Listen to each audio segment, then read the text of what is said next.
le renouveau charismatique, c'est du protestantisme pur.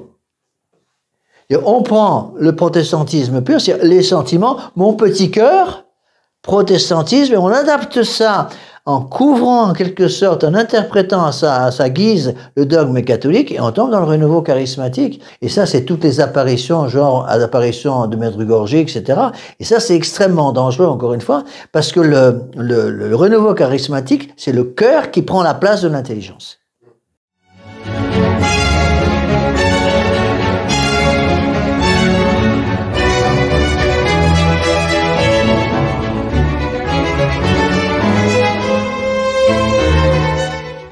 Il y a une deuxième chose, pour revenir à ma ligne de pensée, il y a une deuxième chose qui est à mon avis extrêmement importante. Non seulement il y a l'orgueil, mais il y a autre chose qui intervient. C'est le sentiment propre, c'est-à-dire c'est du sentimentalisme pur et simple. Que les modernistes vont tout casser, tout détruire, la seule chose qui garde c'est le sentiment. Un sentimentalisme. Je pense que, je sens que. Mon petit cœur bat un peu plus vite avec telle prière, donc elle est meilleure que l'ancienne, ou l'ancienne est au contraire meilleure que la nouvelle. Attention à ce sentimentalisme qui est quand même très dangereux. Vous voyez?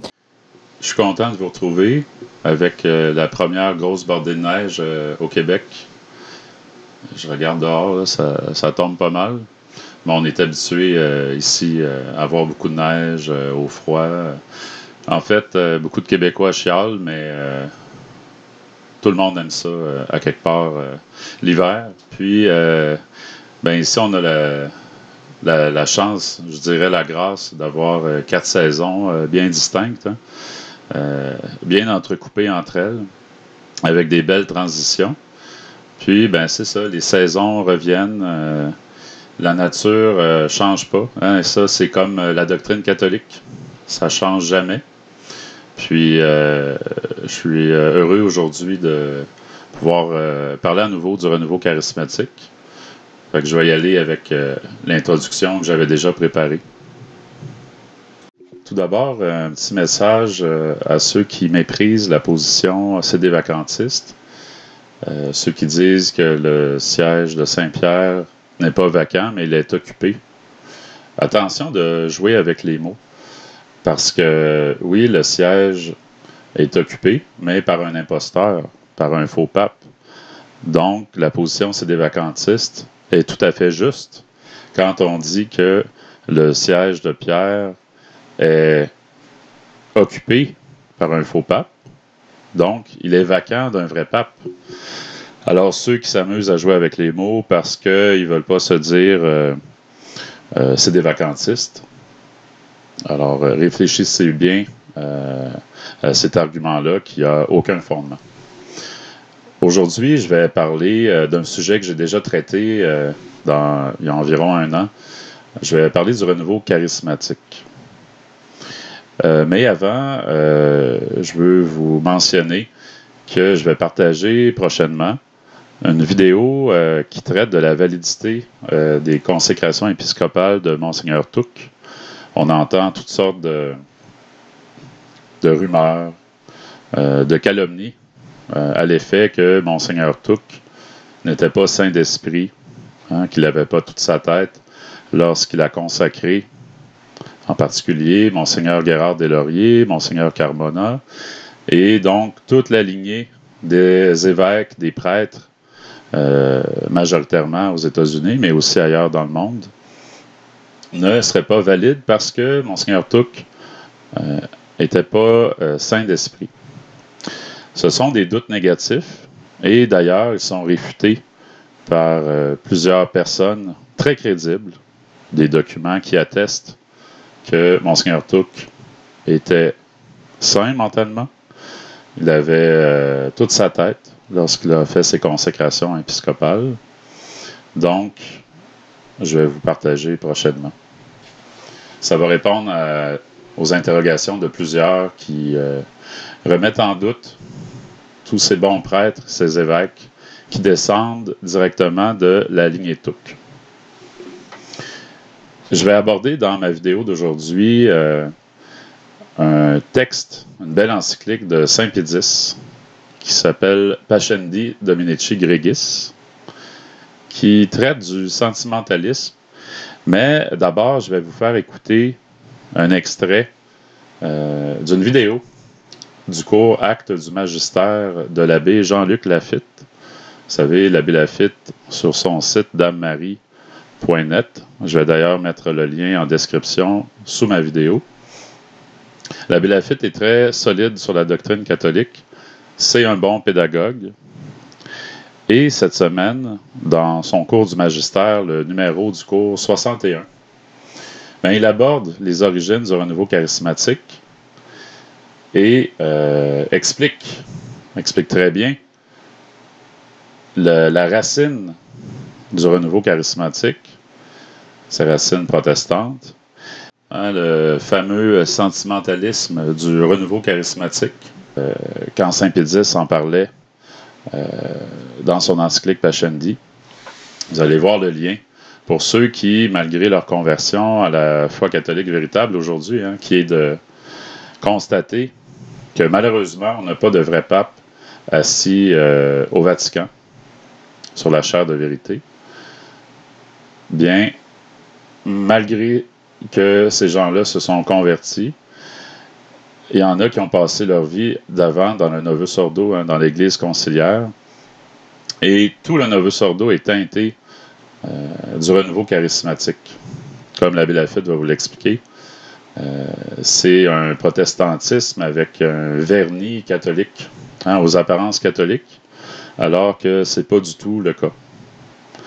Donc, je vous laisse avec l'abbé Laffitte et je vous reviens pour conclure avec la lecture d'extraits de l'encyclique Pascendi, qui n'est pas si facile à comprendre que ça, mais vous allez voir le lien. Et je vous invite à la lire, cette encyclique-là. Elle comporte de nombreuses pages. Puis, mais là-dedans, il y a un paquet de vérités.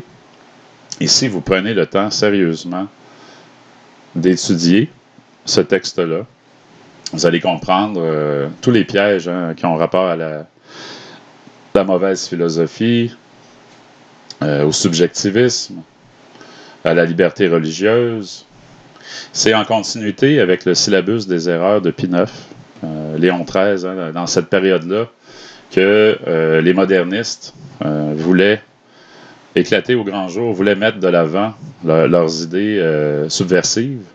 Et grâce à Saint Pédis, heureusement, ça l'a mis un frein, ça l'a ralenti la montée de ce courant-là, qui, malheureusement, on a vu les effets avec Vatican II, ils se sont repris par la suite. Mais tout est là. Tout a été écrit il y a une centaine d'années.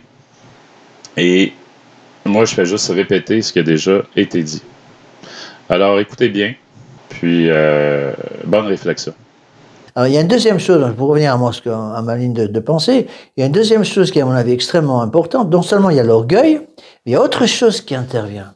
C'est le sentiment propre, c'est-à-dire c'est du sentimentalisme pur et simple. On verra après avec le texte de Saint Pédis, Pascendi. Pascendi explique dans son encyclique, je ne vais pas trop en parler maintenant parce que c'est pas directement l'encyclique que nous sommes en train d'étudier, mais Pascendi 1907, donc septembre 1907, le pape Pie XII explique que les modernistes vont tout casser, tout détruire, la seule chose qui garde c'est le sentiment. Un sentimentalisme. Je pense que, je sens que. Mon petit cœur bat un peu plus vite avec telle prière, donc elle est meilleure que l'ancienne, ou l'ancienne est au contraire meilleure que la nouvelle. Attention à ce sentimentalisme qui est quand même très dangereux, vous voyez, surtout quand on touche à la foi. Et ce sentimentalisme, on le retrouve dans quoi? Quelle est la religion justement basée exclusivement sur les sentiments? Non, avant. Le protestantisme. Le protestantisme, c'est du pur sentiment. Je ne sais pas si vous avez déjà vu des photos ou des films, des vidéos, par exemple des cérémonies évangéliques ou des groupes protestants, par exemple aux États-Unis, mais c'est uniquement les sentiments. Alors on se donne des grandes tapes dans le dos, et puis on chante, et puis tout le monde il est beau, tout le monde est gentil, tout le monde s'aime bien, et on s'embrasse tous, c'est magnifique, on a bien chanté. Dogme, rien, zéro. C'est uniquement du fond. Le fond a complètement disparu, c'est uniquement la forme qui reste. Vous voyez? Et ça, c'est très très dangereux parce que ce sentimentalisme qui va être le pape Saint Pie X va mettre en garde contre ce sentimentalisme, c'est-à-dire que j'enlève tout le dogme, il n'y a plus que le cœur qui marche. Ça, c'est très très dangereux. Surtout en matière quand on touche à la foi. Eh bien, ce sentimentalisme vient du protestantisme. Le protestantisme, c'est bien avant Saint Pie X. Le protestantisme, c'est fondé par Luther, c'est 1517, 1521. Donc, le sentimentalisme du protestantisme va, après, contaminer l'Église officielle par une autre forme de protestantisme. Comment s'appelle le protestantisme qui est passé avec une espèce de vernis catholique, comment on appelle ça? Le charismatisme. Le renouveau charismatique, c'est du protestantisme pur. Et on prend le protestantisme pur, c'est-à-dire les sentiments, mon petit cœur, protestantisme, et on adapte ça en couvrant en quelque sorte, en interprétant à sa guise le dogme catholique, et on tombe dans le renouveau charismatique. Et ça, c'est toutes les apparitions, genre l'apparition de Maître Gorgé, etc.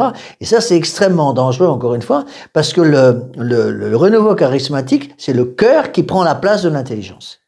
On met la charité humaine devant la vérité. Voilà, il n'y a plus tout simplement, on détruit complètement la charité divine. Parce que la charité en tant que telle, c'est divin, c'est une vertu théologale. Mais c'est ça, c'est le cœur, l'intelligence est mise de côté, on la met dans la poche avec le mouchoir par-dessus, et on met le cœur à la place. Bon, parce qu'évidemment, dès que vous parlez, vous êtes une grande assemblée avec des gens qui viennent de tous les côtés, si on part avec le renouveau charismatique, tout le monde est beau, tout le monde est gentil, c'est la formule moderne qui a été reprise par Bergoglio, venez parce que je sais que venez tel que vous êtes.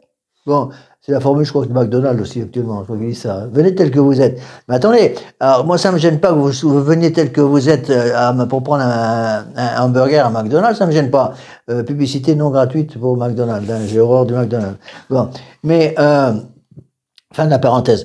Alors attention à ça en matière de foi, parce que si vous avez une réunion avec des musulmans, des protestants, des bouddhistes et des païens, s'ils viennent tels qu'ils sont, ils viennent avec leurs erreurs, les erreurs de leur fausse religion. Et là, faire très très attention, parce que du coup, ça détruit complètement le fond de la vérité catholique. Dire, non seulement on détruit en fait, qu'est-ce qu'on fait? On va détruire l'intelligence pour la remplacer par le cœur. En fait, on détruit le fond pour le remplacer par la forme. Et comme la forme est interchangeable, peut être modifiée selon les circonstances, eh bien, le fond disparaît complètement. Or, le fond, c'est la foi. La forme, c'est l'expression de la foi selon les circonstances. D'accord? Bon, il y a toujours, on le voit très bien, par exemple, chez les missionnaires, par exemple, quand j'étais au Mexique, j'avais très bien vu ça avec le travail extraordinaire qu'avaient fait les anciens missionnaires du Mexique, qui avaient gardé le fond de la foi catholique, mais qui avaient adapté certaines choses en prenant même certaines libertés qu'ils avaient le droit de prendre, même en matière de coutumes, par exemple, pour aider les gens à comprendre ce qui se passait. Je vous avais donné, je crois, déjà l'exemple de ce que j'avais vu à Tuxtepec, dans l'état du Veracruz au Mexique, de cette cérémonie qui n'est pas dans la liturgie, qui avait lieu au Jeudi Saint. Le Jeudi Saint, les hommes de la paroisse venaient décrocher il y avait un crucifix de taille humaine. On venait le décrocher de la croix. Il était avec des bras qui pouvaient se remettre sur le côté. On remettait les deux bras du crucifié sur le côté du corps. On mettait ça dans un cercueil, et tous les hommes portaient le cercueil avec plein de chants jusqu'au cimetière où il était gardé par les hommes et les femmes, nuit et jour, jusqu'au dimanche de Pâques. Au dimanche de Pâques, on le ramenait à l'église. Bon, moi quand j'ai vu ça, j'ai cru, ça coinçait un peu, mais qu'est-ce que c'est que ce truc-là? Bon, mais en fait, après j'ai compris, ils étaient parfaitement légitimes, à condition évidemment de séparer ça de la liturgie officielle. Ça empêchait pas après de faire la liturgie officielle avec toutes les cérémonies prévues par l'Église. Mais oui, c'est ça qui est extrêmement dangereux. Moi, je crains. Alors quand vous rajoutez les deux choses, c'est-à-dire l'orgueil plus le sentimentalisme, alors c'est la fin des haricots, il n'y a plus rien. On casse tout, vous voyez. Donc faites attention à ça, parce que ce protestantisme est passé maintenant dans l'Église catholique officielle par on appelle ça le renouveau charismatique ou le charismatisme tout simplement, où c'est le sentiment qui parle. Quand vous entendez lisez par exemple les faux messages de Maître Gorgis, c'est plein de protestantisme.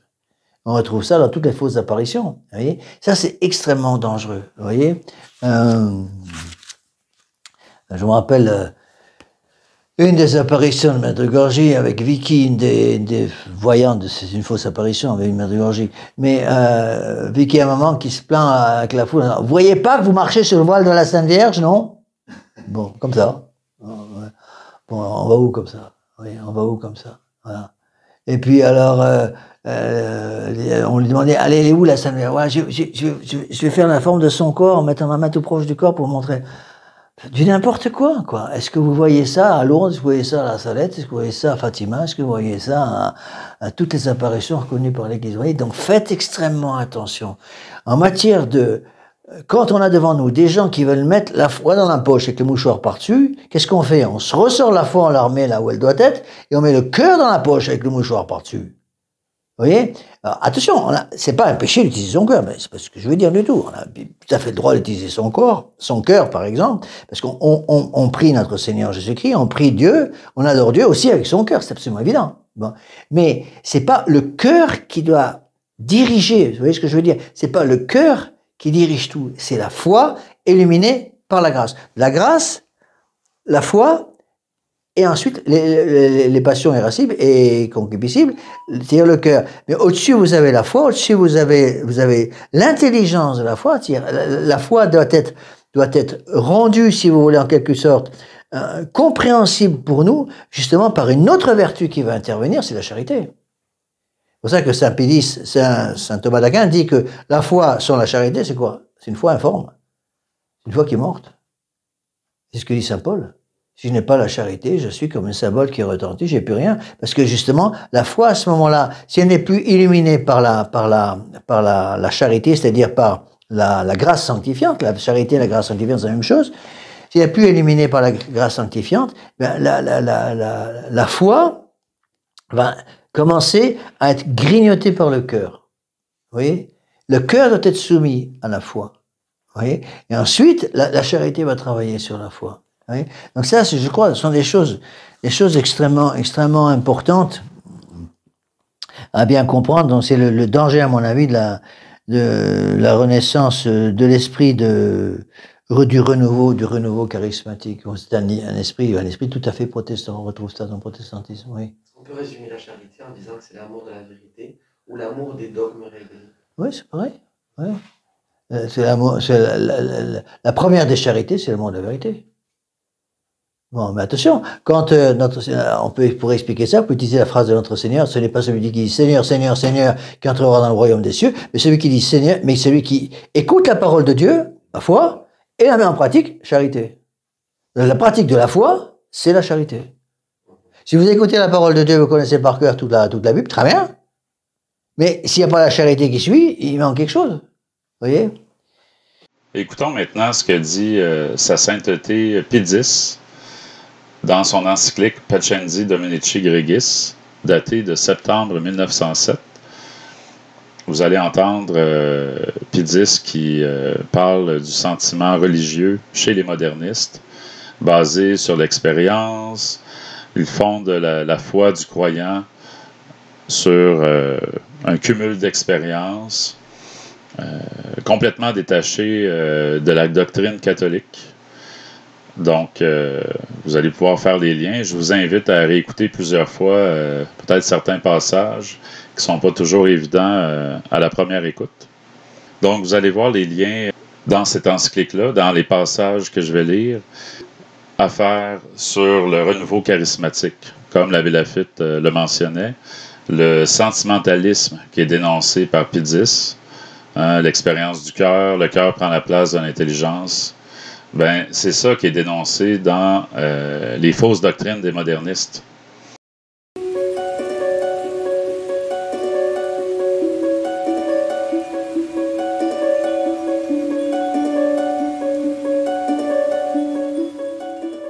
Le sentiment religieux qui jaillit ainsi par l'immanence vitale des profondeurs de la subconscience est le germe de toute religion, comme il est la raison de tout ce qui a été ou sera jamais en aucune religion.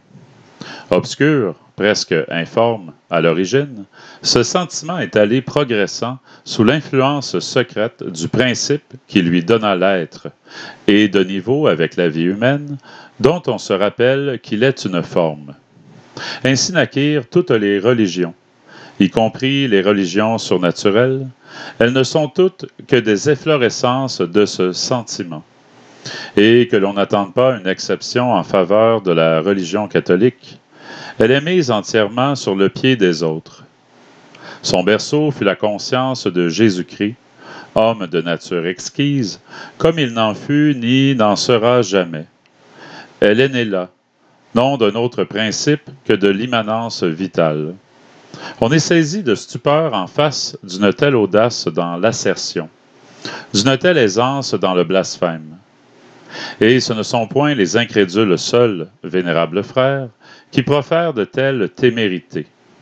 Ce sont des catholiques, ce sont des prêtres même, et nombreux, qui les publient avec ostentation. Et dire qu'ils se targuent avec de telles insanités de rénover l'Église. Certes, il ne s'agit plus de la vieille erreur qui dotait la nature humaine d'une espèce de droit à l'ordre surnaturel. Que cela est dépassé. En l'homme qui est Jésus-Christ, aussi bien qu'en nous, notre sainte religion n'est autre chose qu'un fruit simple et spontané de la nature. Y a-t-il rien, en vérité, qui détruise plus radicalement l'ordre surnaturel? C'est donc avec souverainement de raison que le Concile du Vatican a décrété ce qui suit. Si quelqu'un dit que l'homme ne peut être élevé à une connaissance et à une perfection qui surpasse la nature, mais qu'il peut et qu'il doit, par un progrès continu, parvenir enfin de lui-même à la possession de tout vrai et de tout bien, qu'il soit anathème. Nous n'avons vu jusqu'ici, vénérables frères, aucune place faite à l'intelligence. Selon les modernistes, elle a pourtant sa part dans l'acte de foi. Et il importe de dire laquelle. Le sentiment dont il a été question, précisément parce qu'il est sentiment et non connaissance, fait bien surgir Dieu en l'homme, mais si confusément encore que Dieu, à vrai dire, ne s'y distingue pas, ou à peine, de l'homme lui-même. Ce sentiment, il faut donc qu'une lumière le vienne irradier, y mettre Dieu en relief dans une certaine opposition avec le sujet. C'est l'office de l'intelligence, faculté de pensée et d'analyse, dont l'homme se sert pour traduire, d'abord en représentation intellectuelle, puis en expression verbale, les phénomènes de la vie dont il est le théâtre. De là ce mot devenu banal chez les modernistes, l'homme doit penser sa foi. L'intelligence survient donc au sentiment et, se penchant en quelque sorte sur lui, y opère à la façon d'un peintre qui, sur une toile vieillie, retrouverait et ferait reparaître les lignes effacées du dessin. Telle est, à peu de choses près, la comparaison fournie par l'un des maîtres des modernistes. Évoluer et changer non seulement le dogme le peut, il le doit. C'est ce que les modernistes affirment hautement et qui d'ailleurs découle manifestement de leurs principes. Les formules religieuses, en effet, pour être véritablement religieuses, non de simples spéculations théologiques, doivent être vivantes, et de la vie même du sentiment religieux. Ceci est une doctrine capitale dans leur système, et déduite du principe de l'immanence vitale. Ne l'entendez pas en ce sens qu'il soit nécessaire de construire les formules, surtout si elles sont imaginatives, précisément en vue du sentiment. Non. Leur origine, leur nombre, jusqu'à un certain point leur qualité même, importe assez peu. Ce qu'il faut, c'est que le sentiment, après les avoir convenablement modifiés, s'il y a lieu, se les assimile vitalement. Ce qui revient à dire que la formule primitive demande à être acceptée et sanctionnée par le cœur. Le travail subséquent, d'où s'engendrent les formules secondaires, à être fait sous la pression du cœur. C'est en cette vue surtout, c'est-à-dire afin d'être et de rester vivante, qu'il est nécessaire qu'elle soit et qu'elle reste assortie et aux croyants et à sa foi. Le jour où cette adaptation viendrait à cesser, ce jour-là, ils se videraient du même coup de leur contenu primitif. Il n'y aurait d'autre parti à prendre que de les changer. Étant donné le caractère si précaire et si instable des formules dogmatiques, on comprend à merveille que les modernistes les aient en si mince estime, s'ils ne les méprisent ouvertement. Le sentiment religieux, la vie religieuse, c'est ce qu'ils ont toujours aux lèvres, ce qu'ils exaltent sans fin. En même temps, ils réprimandent l'Église audacieusement, comme faisant fausse route, comme ne sachant pas discerner de la signification matérielle des formules leur sens religieux et moral, comme s'attachant opiniâtrement et stérilement à des formules vaines et vides. Cependant, qu'elles laissent la religion aller à sa ruine. Aveugles et conducteurs d'aveugles, qui, enflés d'une science orgueilleuse, en sont venus à cette folie de pervertir l'éternelle notion de la vérité, en même temps que la véritable nature du sentiment religieux, inventeurs d'un système où on les voit, sous l'empire d'un amour aveugle et effréné de nouveautés, ne se préoccuper aucunement de trouver un point d'appui solide à la vérité, mais, méprisant les saintes et apostoliques traditions, embrasser d'autres doctrines vaines, futiles, incertaines, condamnées par l'Église, sur lesquelles, hommes très vains eux-mêmes, ils prétendent appuyer et asseoir la vérité. Et cela est une véritable expérience et supérieure à toutes les expériences rationnelles. Beaucoup, sans doute, la méconnaissent et la nient, tels les rationalistes. Mais c'est tout simplement qu'ils refusent de se placer dans les conditions morales qu'elle requiert. Voilà donc dans cette expérience ce qui, d'après les modernistes, constitue vraiment et proprement le croyant. Combien tout cela est contraire à la foi catholique. Nous l'avons déjà vu dans un décret du Concile du Vatican, comment la voie s'en trouve ouverte à l'athéisme, de même que par les autres erreurs déjà exposées. Nous le dirons plus loin. Ce que nous voulons observer ici, c'est que la doctrine de l'expérience, jointe à l'autre du symbolisme, consacre comme vraie toute religion, sans en accepter la religion païenne. Est-ce qu'on ne rencontre pas dans toutes les religions des expériences de ce genre? Beaucoup le disent. Or, de quel droit les modernistes dénieraient-ils la vérité aux expériences religieuses qui se font, par exemple, dans la religion mahométane? Et en vertu de quel principe attribueraient-ils aux seuls catholiques le monopole des expériences vraies? Ils s'en gardent bien, les uns d'une façon voilée, les autres ouvertement. Ils tiennent pour vrai toutes les religions. Ce qui est fort étrange, c'est que des catholiques, c'est que des prêtres, dont nous aimons à penser que de telles monstruosités leur font horreur, se comportent néanmoins, dans la pratique, comme s'ils les approuvaient pleinement.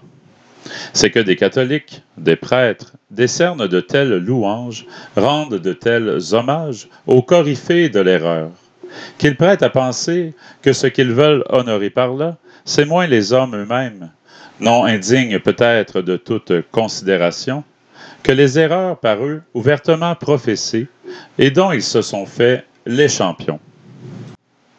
Un autre point où les modernistes se mettent en opposition flagrante avec la foi catholique, c'est que le principe de l'expérience religieuse est le transfert à la tradition. Et la tradition, telle que l'entend l'Église, s'en trouve ruinée totalement. Qu'est-ce que la tradition pour les modernistes? La communication faite à d'autres de quelque expérience originale, par l'organe de la prédication et moyennant la formule intellectuelle. Car, à cette dernière, en sus de la vertu représentative, comme ils l'appellent, ils attribuent encore une vertu suggestive, s'exerçant soit sur le croyant même, pour réveiller en lui le sentiment religieux, assoupi peut-être, ou encore pour lui faciliter de réitérer les expériences déjà faites, soit sur les non-croyants, pour engendrer en eux le sentiment religieux et les amener aux expériences qu'on leur désire. C'est ainsi que l'expérience religieuse va se propageant à travers les peuples, et non seulement parmi les contemporains par la prédication proprement dite, mais encore de génération en génération par l'écrit ou par la transmission orale. Or, cette communication d'expérience a des fortunes fort diverses. Tantôt elle prend racine et s'implante, tantôt elle languit et s'éteint. C'est à cette épreuve, d'ailleurs, que les modernistes, pour qui vie et vérité ne sont qu'un, jugent de la vérité des religions. Si une religion vit, c'est qu'elle est vraie. Si elle n'était pas vraie, elle ne vivrait pas. D'où l'on conclut encore, toutes les religions existantes sont donc vraies. Revenons en effet un moment, vénérables frères, à cette doctrine pernicieuse de l'agnosticisme. Tout issu fermé vers Dieu du côté de l'intelligence, ils se font fort d'en ouvrir une autre du côté du sentiment et de l'action. Tentative vaine, car qu'est-ce après tout que le sentiment, sinon une réaction de l'âme à l'action de l'intelligence ou des sens? Ôtez l'intelligence. L'homme, déjà si enclin à suivre les sens, en deviendra l'esclave. Vaine tentative à un autre point de vue. Toutes ces fantaisies sur le sentiment religieux n'aboliront pas le sens commun. Or, ce que dit le sens commun, c'est que l'émotion et tout ce qui captive l'âme, loin de favoriser la découverte de la vérité, l'entrave. Nous parlons, bien entendu, de la vérité en soi. Quant à cette autre vérité purement subjective, issue du sentiment et de l'action, si elle peut être bonne aux jongleries de mots, elle ne sert de rien à l'homme, à qui il importe surtout de savoir si, hors de lui, il existe un Dieu, entre les mains de qui il tombera un jour. Pour donner quelques assiettes au sentiment, les modernistes recourent à l'expérience. Mais l'expérience, qui ajoute-t-elle? Absolument rien. Sinon une certaine intensité qui entraîne une conviction proportionnée de la réalité de l'objet. Or, ces deux choses ne font pas que le sentiment ne soit sentiment. Ils ne lui ôtent pas son caractère, qui est de décevoir si l'intelligence ne le guide. Au contraire, ce caractère, il le confirme et l'aggrave, car plus le sentiment est intense et plus il est sentiment. En matière de sentiments religieux et d'expériences religieuses, vous n'ignorez pas, vénérables frères, quelle prudence est nécessaire, quelle science aussi qui dirige la prudence. Vous le savez de votre usage des âmes, de celle surtout où le sentiment domine. Vous le savez aussi de la lecture des ouvrages ascétiques, ouvrages que les modernistes prisent fort peu, mais qui témoignent d'une science autrement solide que la leur, d'une sagacité d'observation autrement fine et subtile. En vérité, n'est-ce pas une folie, ou tout au moins une souveraine imprudence, de se fier sans nul contrôle à des expériences comme celles que prônent les modernistes? Que reste-t-il donc, sinon l'anéantissement de toute religion et l'athéisme? Ce n'est certes pas la doctrine du symbolisme qui pourra le conjurer. Car si tous les éléments dans la religion ne sont que de purs symboles de Dieu, pourquoi le nom même de Dieu, le nom de personnalité divine, ne serait-il pas aussi de purs symboles? Cela admis, voilà la personnalité de Dieu mise en question et la voie ouverte au panthéisme. Au panthéisme, mais cette autre doctrine de l'immanence divine y conduit tout droit. Car nous demandons si elle laisse Dieu distinct de l'homme ou non. Si distinct, en quoi diffère-t-elle de la doctrine catholique et de quel droit rejeter la révélation extérieure? Si non distinct, nous voilà en plein panthéisme. Or, la doctrine de l'immanence, au sens moderniste, tient et professe que tout phénomène de conscience est issu de l'homme en tant qu'homme.